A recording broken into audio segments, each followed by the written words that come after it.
The first laugh hit harder than any bullet. I was standing at the bar when the Navy SEAL raised his glass and grinned. "Hey, Angela Nelson," he said loud enough for everyone to hear. "What's your call sign? Or do computers like you even get one?" The room burst out laughing. That kind of laughter, it doesn't fade. It brands you. No one spoke up. Not even the man whose life I once saved. He looked at his drink, pretending not to know me. In that moment, I felt something break, not in anger, but in clarity. They didn't see me as a soldier, as a leader, or even as human. Just a woman in the wrong room. I set my glass down slowly. "You want to know my call sign?" I said. He kept smiling. He shouldn't have. Morning in Norfolk carried the kind of quiet that didn't need permission to exist. The water outside my window barely moved, the pier lights fading against the first streak of daylight. I poured my coffee and waited for the first ship's horn to cut through the silence. To most people, it was background noise. To me, it was order. I'd grown up on the rhythm of that sound. My father used to say, "The ocean trained you better than any commander. It taught you patience, or it swallowed you whole." My mother stitched wounds and saved men who thought they couldn't be saved. Between the two of them, I learned that strength wasn't noise. It was precision. At 20, I joined the Navy, drawn to the unseen parts of warfare, the ones fought through frequencies, not fire. I'd spent years connecting signals to survival, watching lives depend on data that blinked across my screen. Once in a dust-choked corner of the Middle East, a unit of SEALs called for help over a dying frequency. 90 seconds later, they were alive again. Their official report called it a recovered channel. My name never appeared. After 8 years overseas, I came home to a quiet office at the Naval Signal Center in Norfolk. It suited me, the hum of machines, the discipline of silence. Then one afternoon, the phone rang. "Commander Nelson, we need you back in Coronado, California. You'll lead cyber defense training for SEAL operations." The line went dead, but the past didn't. Coronado, the same base that had once sent the team I saved and never knew it. I stared out the window. The sea looked calm, but I could still hear the echo of that broken voice from Kabul. "If anyone can hear us, we're dead." They lived. No one ever asked who heard them. I folded my uniform, slipped my dog tag into the pocket, and closed my suitcase. They won't remember me. But I'll remember them. The cabin door sealed behind me as the plane lifted through the clouds, carrying a truth I'd never been allowed to tell. The California sun cut through the airport glass, sharp and golden.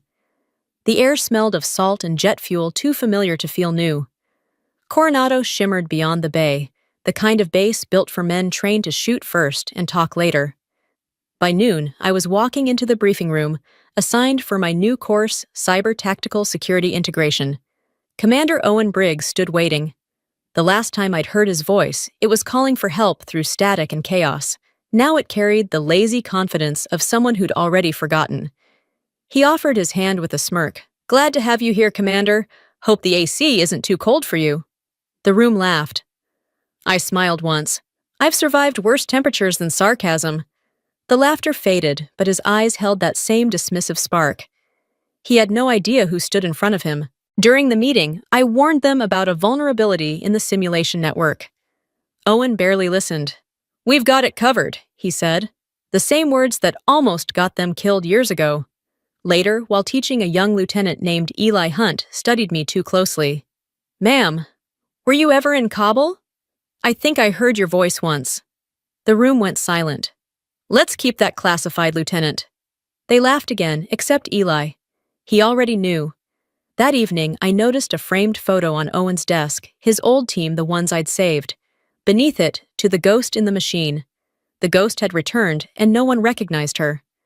Driving home, the radio crackled. "Security breach reported at Pacific Naval Simulation Base." My chest went cold. Something inside the system had woken up again, and it was moving fast. Hours later, the base was quiet except for the low hum of machines. On my monitor blinked red text, "Unauthorized signal detected." My reflection stared back the ghost I'd once been. The intrusion traced to a foreign IP scanning SEAL training data. Every time I flagged it, the system erased my alert, dismissed by Commander Briggs. He was ignoring it again. I copied the logs, filed a report, and shut it down. Next morning in the briefing, I raised the alarm. Owen chuckled. Nelson's good with numbers, but this is real combat. Laughter again.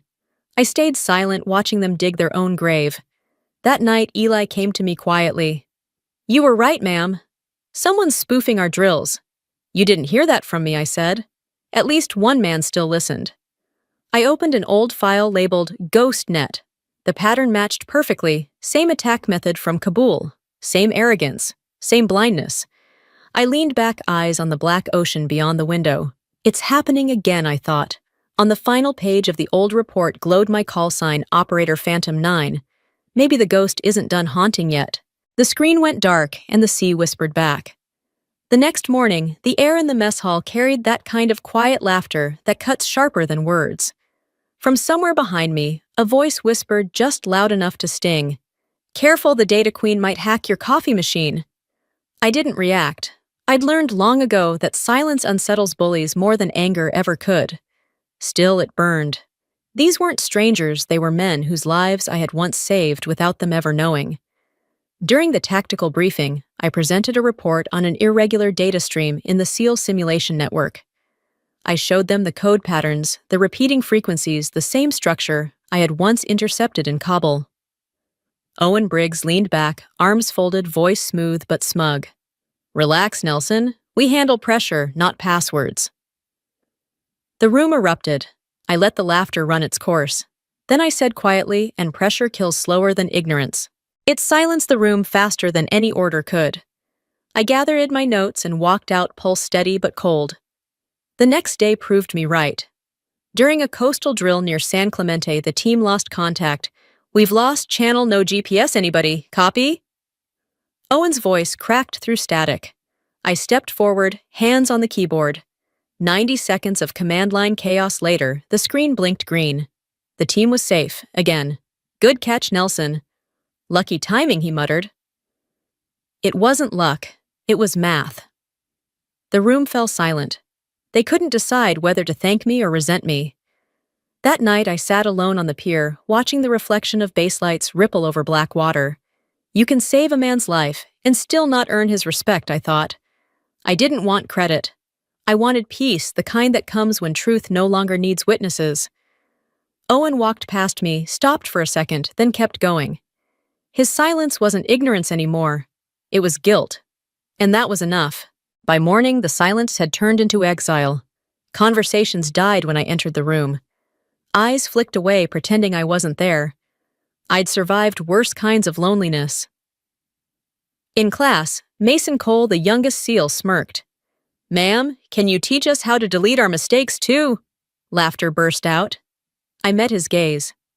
"No, but I can teach you how not to repeat them." The room froze, and for once he had nothing to say. That night, I checked the system logs and found the cause of the breach. Mason's own careless access key. Reporting it would destroy him.